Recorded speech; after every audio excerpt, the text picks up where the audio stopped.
नमस्कार काका. आज आपण आहोत ताजनापूर येथील प्रगतशील शेतकरी. तुमचं नाव काय? रवींद्र उत्तमराव काळे. रवींद्र काळे साहेब यांच्या शेतामध्ये. तर यांनी श्रीराम बायोसीड कंपनीचं GH029 वाहन लावलेलं आहे. तर जाणून घेऊ आपण यांच्याकडूनच 029 वाहनाबद्दल. यांना काय वाटलं 029 वाहन? 029 मी मागच्या वर्षी म्हणजे वापरलेलं आहे.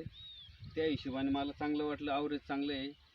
त्यामुळे मी आता बी त्याला कैरी पाहतो मी कमीत कमी 70पर्यंत 80 आहे सध्या बनलेली. अच्छा.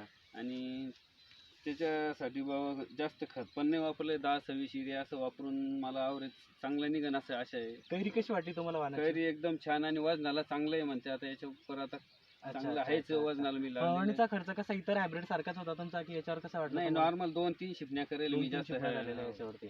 एवढा तुम्हाला अटॅक ह्या वाहनावर नाही, अटॅक कमी असं वाटलं. अच्छा, या शेतकऱ्यांसाठी काय मेसेज द्याल तुम्ही? शेतकऱ्यासाठी मी पुढल्या वर्षी सगळ्यांनी शेतकऱ्यांनी लावायला पाहिजे 1-2 बॅग असं माझं मत आहे. अच्छा. कारण की चांगलं आहे भाव रस्ते.